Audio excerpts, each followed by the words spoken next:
Anne Cox Chambers, the heiress to the Cox family media empire who went door-to-door campaigning for Democratic politicians, served as ambassador to Belgium during the Carter administration and helped bankroll museums and other causes, died on Friday at her home in Atlanta.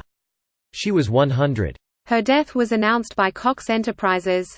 Mrs. Chambers was the daughter of James Middleton Cox, who was a three-term governor of Ohio, an unsuccessful Democratic candidate for president in 1920. He and his running mate, Franklin D. Roosevelt, were drubbed in the general election by the Republican, Warren G. Harding, and the founder of Cox Enterprises. That privately held business grew to include newspapers, radio stations, cable television systems and one of the world's largest automobile auction businesses, with annual sales of more than $21 billion in 2019 and about 55,000 employees. Mr. Cox, who was born in a log cabin, started by buying a single newspaper in Dayton, Ohio. For more than 30 years Mrs. Chambers and her sister, Barbara Cox Anthony, had controlling ownership of that empire. Her sister died in 2007 at 84. Forbes magazine estimated Mrs. Chambers's wealth at $17 billion in 2016, before she dissolved a family trust and gave away most of that fortune to her children. She had homes in Atlanta, Manhattan and Provence, France. The two Cox sisters guarded their privacy. In a rare interview with Fortune magazine in 1991, Mrs. Chambers said, "The more anonymous you can be, the better. Why, then you can just do whatever you want." She nonetheless left a trail. In 1970, she and her husband at the time, Robert W. Chambers, were among the largest supporters of Jimmy Carter's victorious run for governor of Georgia, giving $26,500. They contributed $39,400 to Mr. Carter's presidential campaign in 1976. President-elect Carter appointed her ambassador to Belgium, and she resigned her chairmanship of Cox Broadcasting Company to accept. In Europe she attended NATO military exercises in military fatigues and hunted rabbits with Arab diplomats. "I received a check each month from the United States government, and I knew that I had earned it," she told Fortune.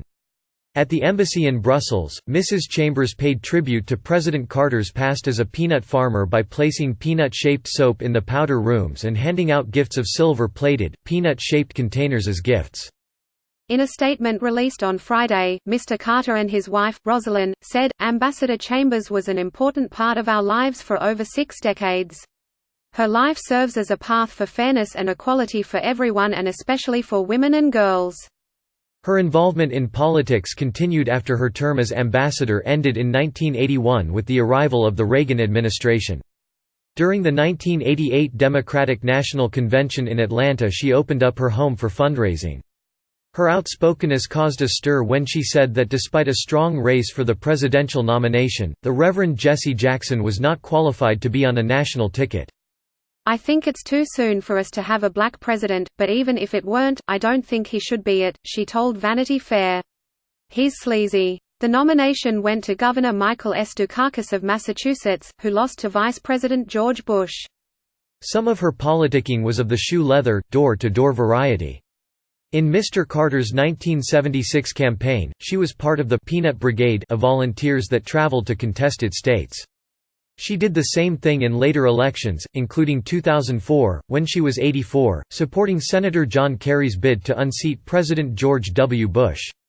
She opposed the tax breaks, a substantial one in her case, that Mr. Bush had given rich people like her. "It's tainted money," she said. "I don't want it."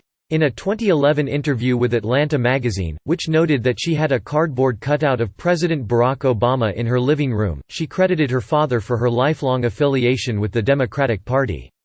"I remember someone asked Daddy if he would ever think of voting for a Republican," she said, and he said, "Sure I would, if I ever found one worth voting for."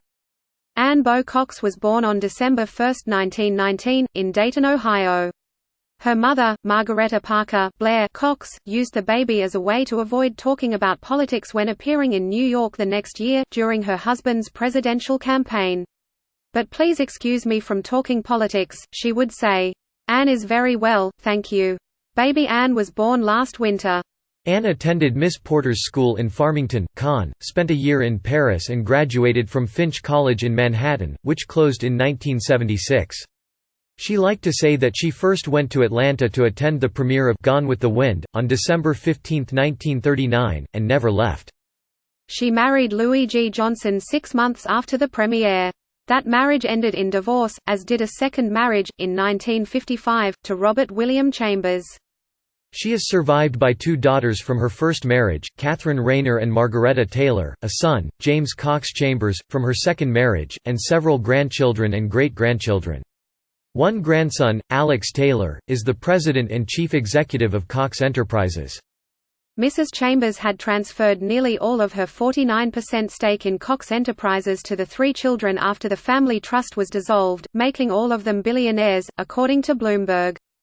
Mrs. Chambers was one of the first women to sit on the boards of Coca-Cola, Fulton National Bank in Atlanta and the Atlanta Chamber of Commerce.